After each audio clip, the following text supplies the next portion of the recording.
Hi, welcome. Today we're going to be talking about sunscreens. There are so many different options out there for people to choose, and we want to talk about what we have found to be very safe and give you guys updates in the medical literature about what may be helpful. So I'm Dr. Molly Force, and this is Dr. Rosalie Hello. Bear, and we're part of Prosper Natural Health here on the Olympic Peninsula in Port Townsend, Washington. We have a naturopathic and functional medicine practice, and we love to share information with our patients and our community. And we've been asked a lot about sunscreens recently with these nicer weather days. So we thought this would be a good time to talk about this. Feel free to jump on our website, prospernaturalhealth.com, and under the Learn tab, you can watch all of our doc talks that have been recorded and shared with you there. So we're doing kind of a new thing this year where we're doing Doc Talk Shorts. So we're just trying to synthesize this data of us looking into the primary literature into smaller nuggets of information. So here's a brief intro to like sunscreens and UV coverage. As we know, the visual light spectrum is what we can see. It's the rainbow of light. And then you can tell it's 380 to 700 nanometers, and UVs are on the smaller end of that visual light, and also a portion of it invisible. So I like this schematic because it tells you about UVA rays, UVBs, and UVCs. The ones that we're concerned about are UVAs and UVBs. The UVBs are the ones to think about first, right? They're the ones at the very bottom of the visual light spectrum, short waves that penetrate the outer layers of the skin and are kind of most active when the sun is out during midday. Um, UVBs, we have to consider they get additionally reflected off of surfaces like snow and water. Mhm. And so that's really good to think about if you are doing a snow sport or a water sport. You definitely need some additional UVB support. UVAs are the ones we're super concerned about. They're kind of our long wave ultraviolets, which means they penetrate deep layers of skin and have the highest risk of skin cancers because it's within those deep layers underneath the epidermis that we get the start of skin cancers, Mhm. melanomas. Mhm. And tanning beds, we've heard this forever, but UVAs are emitted by tanning beds and at 12 times more Wow. intensity than the sunshine rays. Yeah. So Dr. Molly will lead us into a little bit about chemical sunscreens next. Yeah, so many of you have noticed probably when you look at the back of your sunscreen, there are words on there you might not be able to pronounce. And that is because there are several sunscreens that work as chemical actors. And these work by absorbing the UV radiation from the sun. So the concern with these is that several of them have been shown to have some safety concerns. And specifically, when we look at how much these are absorbing in when they're being applied to our skin, we see that a lot of these increase as far as how much is absorbed and can be found in things like our urine, breast milk, and even in the amniotic fluid. So this is a big deal for people in the reproductive age. So as far as this goes, there have been a lot of concerns that have come up over the last few years, and even a few jurisdictions here in the US, including Hawaii, the Virgin Islands, that have actually banned certain chemical sunscreens. Now, we know that a lot of them are toxic to our reefs. So we think about that with the fish and other animals, the coral reefs. But we also want to be thinking about this in regards to our body. So we're going to be talking about that today and looking at some research. So mineral sunscreens are the counterpart of the chemical sunscreens. There's two kinds, zinc oxide and titanium dioxide. So these are basically inorganic materials that it can be spread onto the skin as a sort of like barrier for those UV rays to not penetrate through the skin. What we know is that zinc oxide has superior coverage, in particular to those UVA rays, the ones that are most dangerous in regards to like um, sunburns and skin cancers. So a couple formulations are available here, the nano varieties, the non-nanos. Basically, it's just a delineation of like how small are those like small particles that are covering your skin. Yeah, how big is that mineral basically? Yeah. And then the other variety is the titanium dioxide.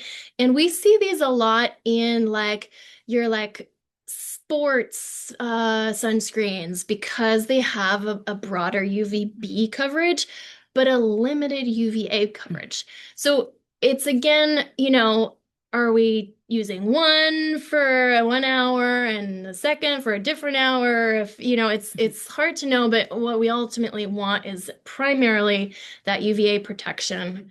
Know that the titanium dioxide has less of that ability. There are also on the market tinted mineral sunscreens, which are kind of brand new. I hadn't seen these before, and they like offer a little bit extra coverage in that visible light spectrum. So what we're worried about there with visible light is just like the blue rays in particular that are closest to the UV rays, but ultimately kind of up in the air how damaging the visible light Right. spectrum is to the skin. So I don't know for those tinted sunscreens. The mineral sunscreens work in different ways than the chemical ones in that they absorb, scatter, and reflect the UV radiation, and the FDA has classified them as generally recognized as safe and effective, thankfully. So let's take a look at some of the medical literature and what's been coming out. So here, this study is looking at this chemical that you'll often see in chemical sunscreens called oxybenzone.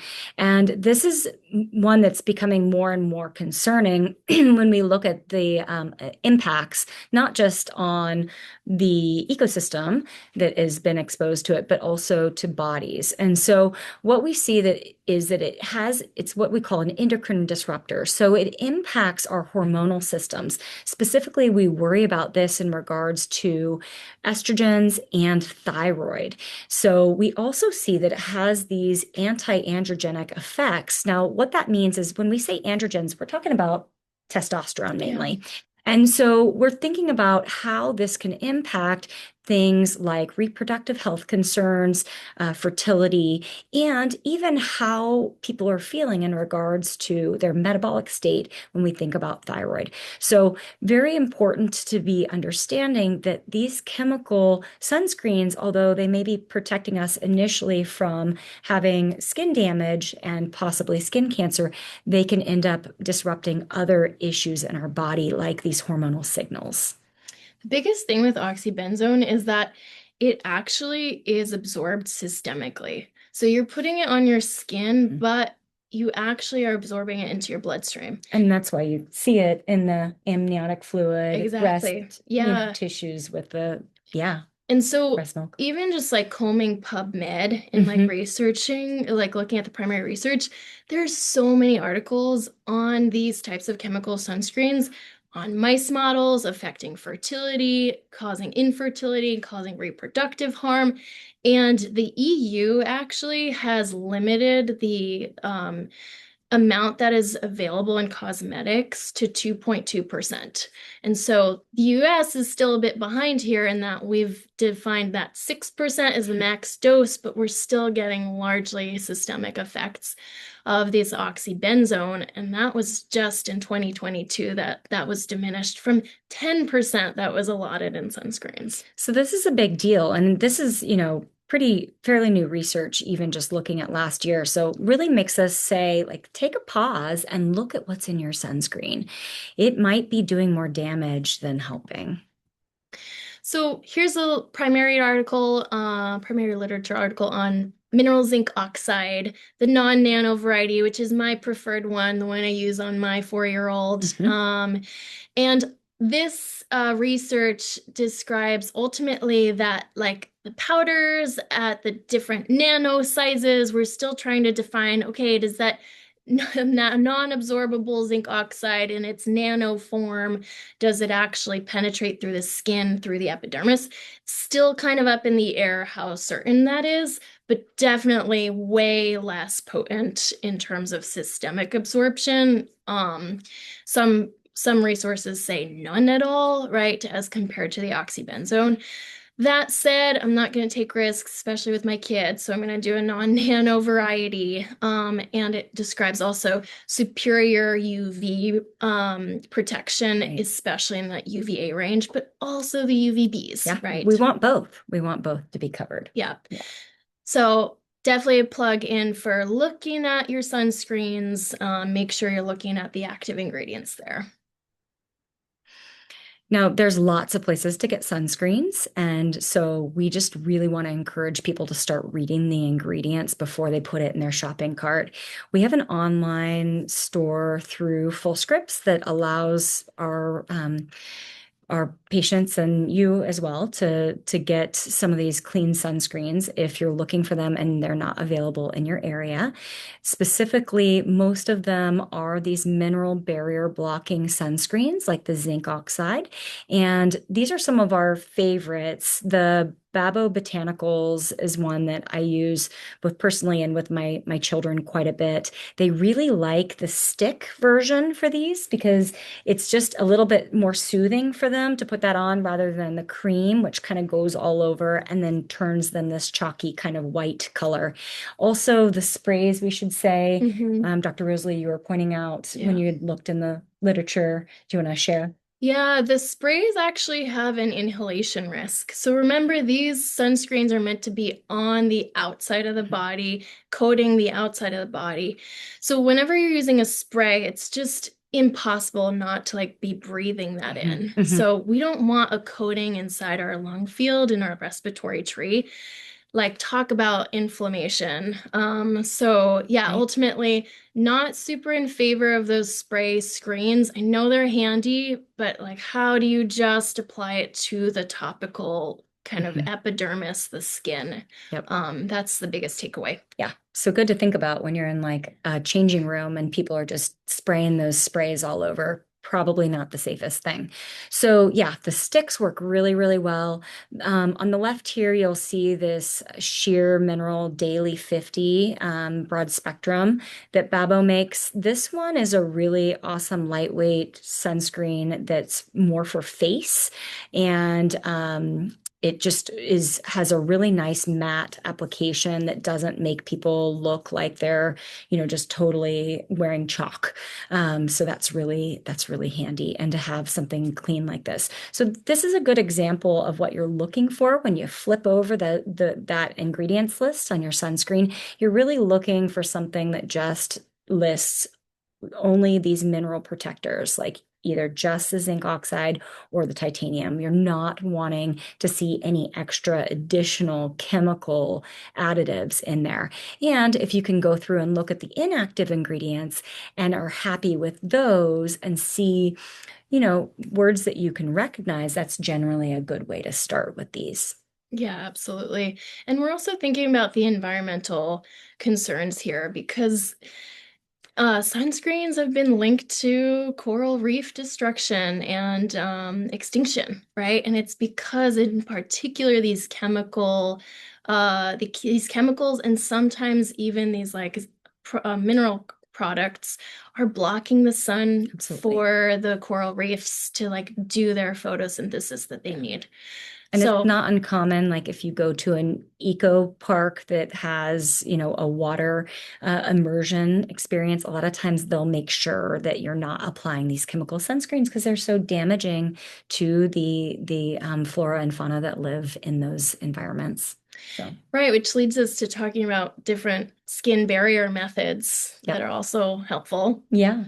So don't forget your hat, your long sleeve shirts. They're very, very protective as sunblock. So you don't always have to be paying extra money to be putting on these sunscreens, although they can be very, very important. We should also put a plug in for eye protection. So Yeah. remember, especially if you're exposed to snow or water reflection, that is going to amplify and that can do a lot of damage, putting you at greater risk of age-related eye changes Yeah, later on. absolutely. Mhm. Yeah. Yeah. So make sure to check out our other doc talks and check out our website. We're here if you guys have questions. We'd love to work with you if you have concerns coming up. And thanks for joining us. Thanks so much for joining the Doc Talk Shorts. See you next time. See you next time.